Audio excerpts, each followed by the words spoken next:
Olá, sejam muito bem-vindos a mais um programa de rádio da Dona Morte. Hoje estamos sendo transmitidos pela primeira vez para o mundo dos vivos. Por isto, darei uma breve explicação do que é a morte. O conceito de morte pode variar dependendo da cultura de cada povo, desde apenas queimar o cadáver até cerimônias de mais de 2 meses terrenos. Por isso, podemos dizer que eu estou presente em todos os lugares e a todo instante. Enfim, vamos à entrevista. Hoje entrevistaremos uma chinesa, um hindu e um romano que está representando o povo egípcio. Manteremos suas identidades em sigilo, pois devemos respeitar aqueles que já morreram. Então, meus caros ouvintes, na edição passada pedimos para que fossem mandadas perguntas a nossas redes sociais. E após lerem meu Face, escolhi algumas perguntas para serem respondidas por cada um de seus povos. A primeira pessoa a responder será um hindu. Então, meu camarada, por que o conceito de reencarnação é tão importante para os hindus? Então, Dona Morte, nós acreditamos que quando uma pessoa morre, a sua alma surgirá em outro corpo, que pode ser tanto de humano ou mesmo de animal, sabe? Além do mais, acreditamos que isso pode ocorrer continuamente entre a vida e a morte. Esse processo é denominado de Sansara, fluxo incessante de renascimentos através dos mundos. E aí, o intuito maior da religião hindu e de nossos adeptos é de conseguir sair desse ciclo, sabe? Entre vida e morte, característico da reencarnação. Caso um indivíduo se liberte, ele atinge a moksha, ou seja, a salvação. Oh, meu companheiro, espero que você se liberte. Mas como é que é a preparação dos corpos? Como é que são esses rituais fúnebres? Então, cara morte, nós colocamos o estrume fresco de vaca, que, como vocês já sabem, por causa dessa novela contemporânea, ocidental, Caminho das Índias, se eu não me engano. Bom, eu acho que até que Glória Pires é a autora. Eu não estou muito lembrado. Enfim, dando continuidade, a vaca é um animal sagrado para nós. Daí então, colocamos ela em uma linha reta, salpicamos a água sagrada do Ganges, cobrimos tudo com um pano branco e colocamos o corpo em cima. E a partir daí, começamos a queimar incensos e a fazer as orações. A preparação do corpo é a coisa mais simples dos demais. A gente coloca sândalo moído misturado com água e cancu, que é uma espécie de talco vermelho, na testa do morto. Salpicamos a água dos Ganges e em seu rosto e rodeamos o corpo 3 vezes, clamando o mantra Hariom Tat Sati, que é uma explicação rápida, um ditado, digamos assim, para a verdade que posso ver com meus olhos é além dos meus olhos. Interessante, né? Logo após, nós o despimos, espalhamos o cancu pelo restante do corpo, o cobrimos com um pano branco, depois de um tecido seda vermelha e tal, e ele é posto em uma cama de bambu, que tem 3 metros de altura. É até altinho, viu? Depois, nós amarramos o corpo com barbantes, colocamos flores no pescoço e daí começamos a procissão fúnebre. Finalmente! As mulheres, elas não podem acompanhar, portanto, ficam em casa. Nós, os homens, trajamos roupas brancas ou claras e carregamos a cama durante o percurso, tendo sempre o cuidado de deixar a cabeça virada para a frente, fazendo com que o morto veja tudo o que ele está deixando no mundo. A preparação da fogueira acaba acontecendo da seguinte forma, vou contar um pouquinho mais detalhado. Nós colocamos mais uma camada de cocô de vaca, não cocô mesmo de vaca, outra camada com os pedaços de madeira e por fim, o corpo, né?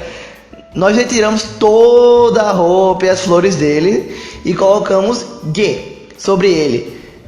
Ghee é tipo uma manteiguinha, uma manteiga. Colocamos mais madeiras em cima do corpo e acendemos essa fogueira, enquanto proferimos vários mantras. Ao fim de cada um deles dizemos Swaha, que é um aportuguesado bem arranhado. Significa assim seja, digamos. É mais despejado ghee e samagri, E o samagri é uma mistura que ajuda a inflamar mais a fogueira e possui um cheiro mais agradável. Depois desse processo todo de tudo, nós recolhemos as cinzas em um pote de barro e jogamos nos Ganges. E também temos um ritual de luto, onde nós lavamos e limpamos a casa do ente querido falecido, além de passar até um mês sem receber visitas em casa. É um processo interessante, vai. Poxa, doutor Hindu, que processo sofisticado. Eu mesmo não teria a menor paciência para fazer esse processo todo. Mas se a alma não é aniquilada quando o corpo é aniquilado, o que acontece com ela? O senhor pode me explicar? Cara morte. Ela entra em contato com outro corpo. Ela, a alma no caso. Assim como nesse corpo, a alma corporificada seguidamente passa da infância, à juventude e à velhice. Do mesmo modo, chegando à morte, a alma passa para outro corpo. Uma pessoa ponderada não fica confusa com essa mudança, tá entendendo? Da mesma forma que alguém que veste roupas novas abandona suas antigas. A alma aceita novos corpos materiais, abandonando aqueles que acabam por ser velhos e inúteis. Dessa forma, a alma permanece enradada no Sansara, o que eu já comentei anteriormente, em outra pergunta e tudo mais. O ciclo interminável de nascimentos e morte. Pois, para aquele que nasceu, a morte é certa, mas para aquele que morreu, o nascimento é certo. As entidades vivas nascem perpetuamente em várias espécies de vida, de acordo com a natureza dos seus desejos. Pois, qualquer que seja o estado de existência de alguém que se lembre ao deixar o corpo, esse é o mesmo estado que ele alcançará impreterivelmente. Puxa, doutor Hindu, não imaginava que fosse assim, que vocês acreditavam. Eu imaginava que fosse de uma forma diferente. Mas, enfim, a gente já falou demais. Agora vamos para a chinesa. Por favor, doutora chinesa, que a primeira pergunta é referente a quais são os rituais que vocês fazem? Qual o motivo desses rituais? Me diga aí. Para nós chineses, a morte é vista como uma ruptura do balanço cosmológico, e os rituais buscam restabelecer uma ordem e harmonia no corpo. Quando uma pessoa morre, todos os móveis da casa são removidos, pois nós acreditamos que a morte polui o ambiente. Os espelhos da casa também são cobertos por um pano, para evitar que o morto seja humilhado e exposto à morte. Os membros mais próximos, como os amigos e os familiares, costumam usar roupas elegantes, para mostrar que os cuidados com a aparência deram lugar ao luto. Já nos rituais, o corpo deve ser lavado algumas vezes, com água e essência de flores, pois acreditamos que se o morto estiver com o corpo sujo, ele será punido na vida após a morte. E também cremos que a limpeza ajuda na trajetória do espírito ao paraíso. Costumamos colocar uma pérola na boca do morto para assegurar uma viagem tranquila. Seus pertences, como dinheiro, papéis, são colocados juntos ao corpo. E o momento do enterro conta com a música para espantar os espíritos maldosos. Pelo menos quando eles morrem, eles não ficam fedendo, né? Tem um cheirosinho bem gostoso, um flit, para ficar um cheirinho gostoso. Gostei disso aí. Muito interessante. Mas qual a relação dos chineses com a reencarnação? Tem alguma relação? Nós acreditamos que o ser humano possui uma ou mais almas, e que essa alma irá se dissolver no ambiente e os seus remanescentes irão condensar-se em uma nova vida. Puxa, dona chinesa, bem profundo isso aí, gostei, achei interessante, mas vamos lá.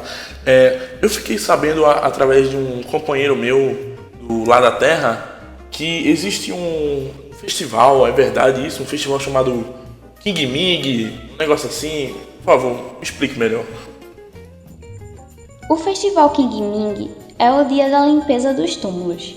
A celebração tem duas conotações: a de poder apreciar o tempo agradável e florido da primavera e a de veneração aos ancestrais, através do cuidado com o túmulo da família. Essas celebrações tiveram início com as pomposas cerimônias oferecidas pelos imperadores e grandes oficiais da corte aos seus ancestrais falecidos.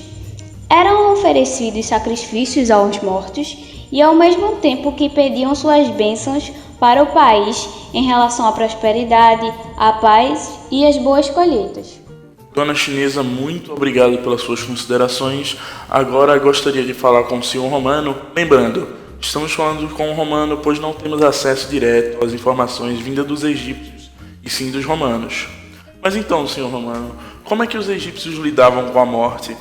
Segundo o sistema de crenças egípcias, a morte consistia em um processo onde a alma se desprendia do corpo. Com isso, acreditavam que a morte seria um estágio de mudança para outra existência, sendo o corpo compreendido como a morada da alma.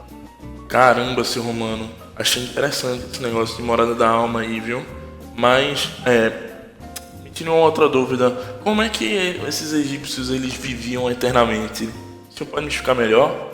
No início, os egípcios enterravam seus mortos em buracos fundos, mas as tempestades de areia levavam os corpos de volta à superfície, e muitas vezes os corpos acabavam sendo dilacerados, o motivo qual eles enterravam em lugares fundos era porque aqueles mortos tinham que estar com o corpo intacto, senão a pessoa não desfrutaria do pós-vida.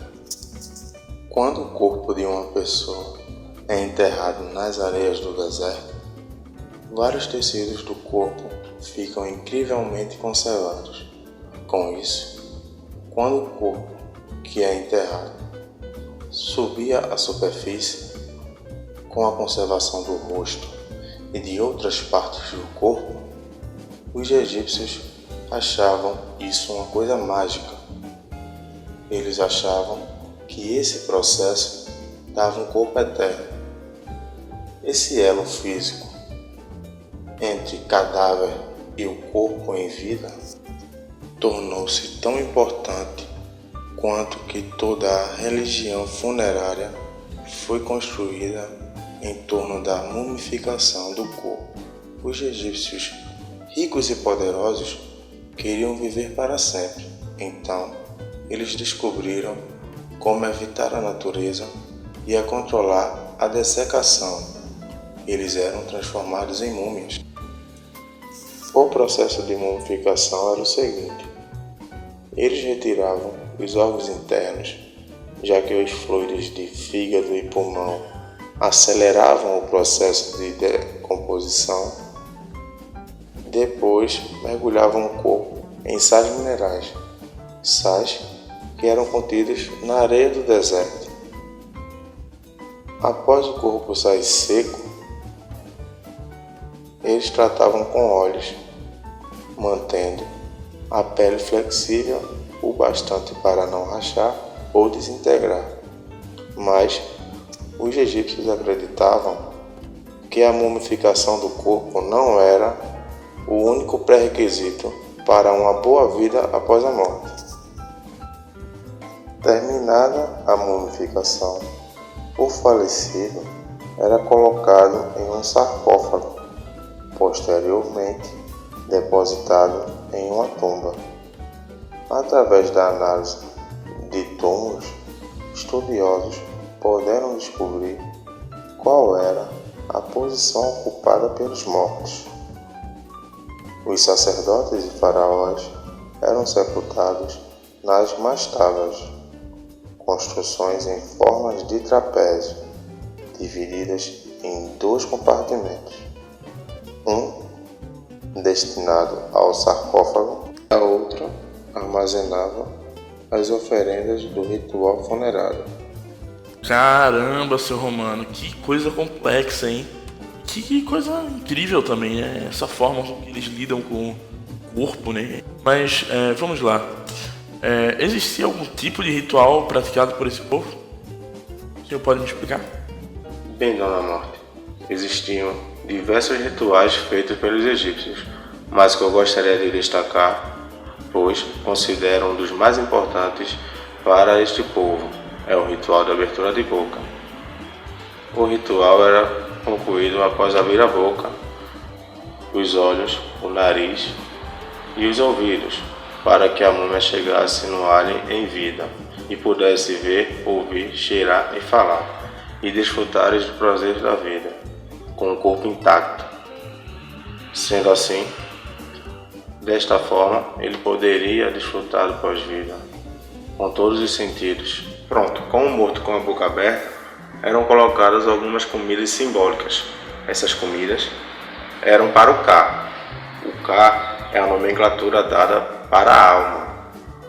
Pronto, o Ka consumindo esses alimentos oferecidos, pois eles acreditavam que os deuses os sustentavam com as oferendas, pois só assim um companheiro poderia alcançar a nova vida.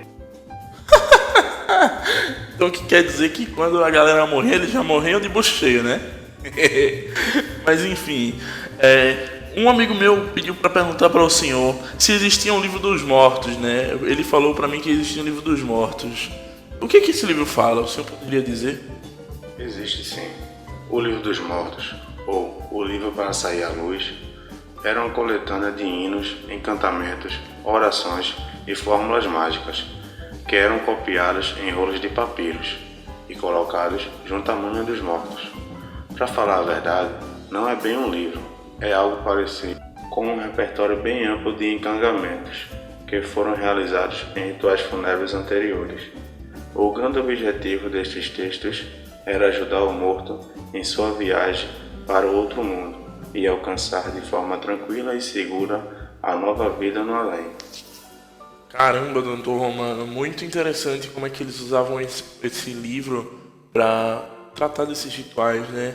Mas, enfim, vamos encerrando aqui o nosso programa. Muito obrigado a todos os 3 povos aqui presentes. O romano, representando os egípcios, o hindu e a chinesa, certo? Gostaria também de agradecer a nossa vasta equipe na Terra, que estarão presentes aí para que sejam tiradas todas as suas dúvidas. Então é isso, muito obrigado por sua presença e tenham uma boa morte.